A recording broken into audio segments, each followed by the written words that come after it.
One of his first suppliants after his return from Egypt was Desiree. She begged him to be godfather to her infant son, a son, the gift so coveted by Bonaparte already, so doubly to be coveted in the future. Desiree, not averse to this form of revenge upon her hated rival, the old woman, as she called Josephine, paraded her maternity to the utmost, and Napoleon, hiding his chagrin under a gracious bearing, accepted the sponsorship and chose the name of Oscar from the days of his favorite Ossian. A trifling gift this, but he held richer ones in reserve for his godson. Bernadotte may thank his marriage for his marshal's baton, his principality of Pontecorvo, and his crown, said Napoleon. His treacheries under the empire were overlooked on the same grounds. The record of these treacheries is no trifling one. Bernadotte proclaimed his opposition at the outset on Brumaire 18, notwithstanding which he was summoned to take part in the Council of State of the following day and appointed to the command of the Army of the West. Holding this post, he not only opposed but conspired against the first consul and even attempted to raise an insurrection against him. The details have become history. For this offense, he received no punishment whatsoever. Bonaparte contented himself with endeavoring to get rid of him by appointing him ambassador to the United States. Bernadotte characteristically agreed to go, but by a series of adroit maneuvers contrived to postpone indefinitely the equipment of the frigates that were to convey him.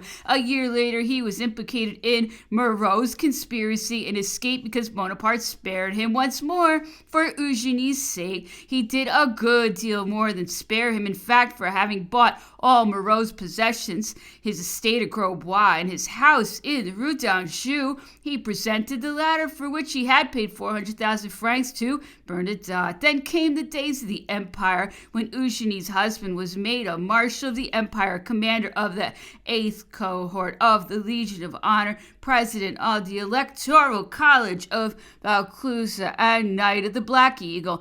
On Eugenie herself he bestowed a revenue of 300,000 francs, a sum of 200,000 francs in ready money, and the sovereignty of the Principality of Pontecorvo. For her sake, he forgave our Stadtwagram and Valkyrin and overlooked two military blunders undoubtedly deserving of a harsher name, following on an intrigue with the royalists in which Bernadotte, Fouché, and Talleyrand essayed the methods that resulted finally in the return of Louis the Desired in 1814. Meantime, he was unwearying in attentions and kindness to Desiree, which might seem excessive but for his evident anxiety to make reparation. When Bernadotte was wounded at Spande, Napoleon wrote to him 2 days afterwards, rejoicing that Madame Bernadotte was able to be with him, and adding, "Give Madame la Marechale 1,000 kind messages from me, together with one little reproach. She might have written me a few lines telling me the Paris news, but I will defer my quarrel with her on this score until we meet." There was no end to the marks of favor by which he distinguished her. One of the 3 magnificent fur pelisses presented to him by the Emperor of Russia after Erfurt was put aside for Desiree. Costly gifts, Sèvres vases, Gobelin tapestries were sent to her on all occasions, though she seldom appeared at court and made no secret of her hatred for Josephine and the Boerne. Was it not of Desiree Napoleon was thinking when, after Walcheren, he proposed the appointment of Bernadotte as Governor-General of Rome, and consequently as Grand Dignitary of the Empire, to hold a viceregal court at the Quirinal with a civil list of 3 millions, a position equal in splendor to that of Borghese in Turin and Elise at Florence, and little inferior to that of Eugene at Milan, when Bernadotte was elected hereditary Prince of Sweden.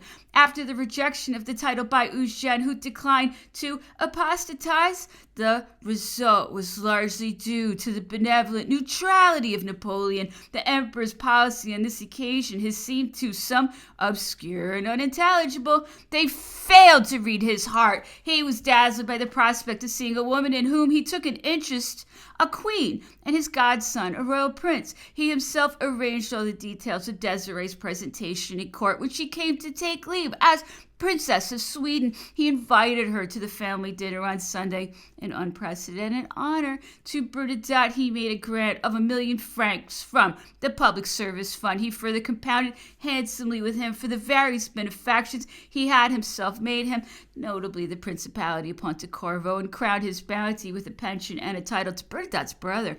He had indeed proved his right to say in a subsequent letter to Eugenie, "I am sure you have long been convinced of my strong attachment to your family."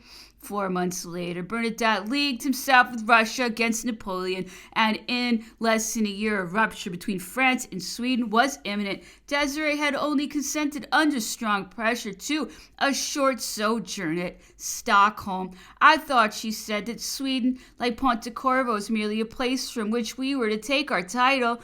At the first signs of the approaching storm, she hastened back to her house in the Rue d'Anjou. Napoleon very cautiously approached the Minister for Foreign Affairs at this juncture, desiring him to hint to the Swedish minister his great regret that the Princess of Sweden should have returned to Paris without permission, and the desirability of showing her that her conduct was contrary to etiquette, and her absence from her husband at such a crisis most unseemly. Desiree chose to ignore the message and made all preparations for remaining. In November, on the eve of the declaration of war, the Emperor wrote again. He sent word by Cabeceras to the Queen of Spain, Desiree's sister, that he wished the princess to leave at once and return to Sweden, that her presence in Paris at such a time was scandalous. Desiree, however, had made up her mind to stay. She went on ordering dresses from Leroy, receiving her friends and giving entertainments. She went to drink the waters with her sister, came back to Auteuil, and finally returned to Paris as if nothing had happened. She even thought it very extraordinary that her French friends should blame the former Marshal of the Empire, who had now become Generalissimo of the combined forces of northern Germany. If we are to accept the testimony of several well-informed persons, we must believe that while conveying Napoleon's final adjurations to Bernadette, she also acted on various occasions as intermediary between her husband Fouché and Talleyrand. If it could be clearly proved that Desiree took advantage of the emperor's weakness for her to be the willing tool of conspirators who knew each other of old, what should we be forced to think of her?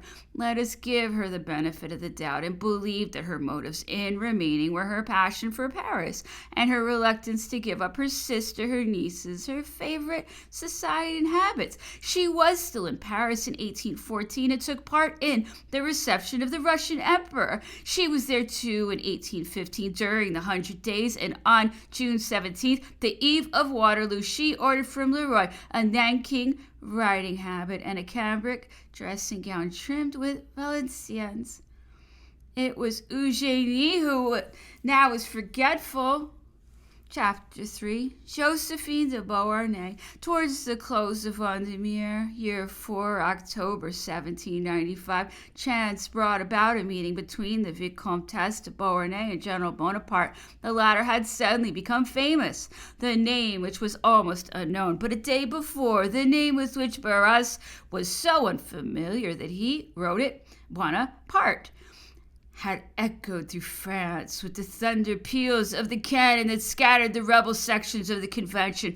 Appointed second in command of the Army of the Interior and afterwards General-in-Chief, one of Bonaparte's first measures was the disarmament of the Parisians. A youth presented himself at headquarters and begged for permission to keep his father's sword. Bonaparte saw the lad himself, took a fancy to him, and granted his request, whereupon he received a visit of thanks from the boy's mother, a lady, a great lady, a ci-devant Vicomtesse, the widow of a president of the Constituent Assembly, a courtier, a general in command of the Army of the Rhine, all of which the title and rank, the refinement, the easy and aristocratic grace of his visitor made a great impression upon Bonaparte. For the first time, the provincial of 26, hitherto unnoticed by any woman of this class, found himself face to face with one of those elegant, seductive, delicate beings whom he had hitherto admired from afar.